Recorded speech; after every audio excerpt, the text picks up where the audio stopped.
अच्छा, ऐसा धोखा हमारे साथ किया, भोगोगे तुम। ये जो निकलता है ना भोगोगे, ये अकाट्य होता है।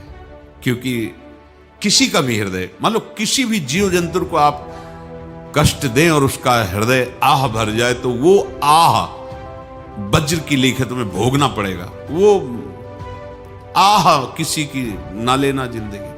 कोई ऐसा कोई आह भर करके कह दिया तुम समर्थ हो, हम तो कुछ कर नहीं सकते, और अंदर से दुखी, फिर तुम्हारी सामर्थ्य काम नहीं करेगी, मिट्टी में मिला देगी। ऐसा नहीं कि आप जो कर रहे हैं कोई देख नहीं रहा, कोई हिसाब किताब नहीं, जो कर रहे हैं अवश्य में भोक्तव्यम, बहुत सावधान।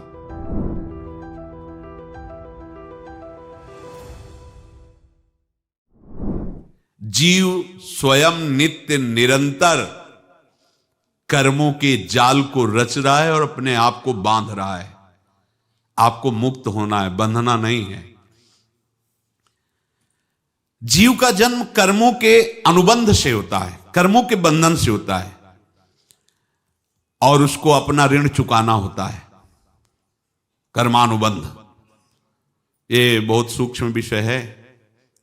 जैसे आप जिस परिवार में जन्म लिए हैं, तो उस परिवार के लोगों से आपका ऋण है, इसलिए उसी परिवार में आप आए हैं।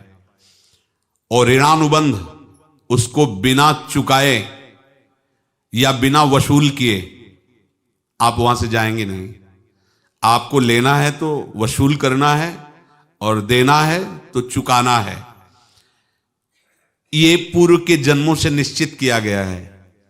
जैसे किसी के यहां पुत्र हुआ, जन्म से ही पैसा खर्चा शुरू हुआ, जो बड़ा हुआ तो उद्दंडता के द्वारा मार पूरे परिवार को क्लेश पर क्लेश देता चला जा रहा है।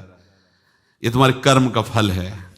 या ऐसे शक्तिहीन बुद्धिहीन ऐसे पागल पूरे जीवन सेवा करो, तुमसे अपना हिसाब चुकाने के लिए वो आया है। अब परिवार के जो सदस्य जुड़े आके, मतलब पत्नी आते ही पूरी हृदय में आनंद, परिवार में आनंद, और जीवन भर वो आनंद ही सुख देने के लिए उसका जन्म हुआ। वो अपना ऋणानुबंध मुक्त, और आते ही भयंकर क्लेश खड़ा कर दिया, बीच में दीवाल और झगड़ा वैसा, फिर अतरे दिन मारपीट शुरू, कलह अशांति, पूरा जीवन नरक हिसाब करने आए। यहां ऋण चुकाए बिना कोई जा नहीं सकता, ऋण चुकाना पड़ेगा। किसी का ऋण वसूल करना है तो किसी को ऋण चुकाना है, दोनों काम करने होते हैं। अनेक जन्मों में अनेक लोगों के साथ हमने जो बर्ताव किए हैं, अच्छे या बुरे, वो होंगे। अब किसी आदमी को हम जानते नहीं, अचानक मिला, अचानक टक्कर लगा और मार पीट गाली गुप्ता सब कर दिया, चुपचाप सह लो। क्यों? ये आपका हिसाब है, पूर्व का हिसाब। हमारा उससे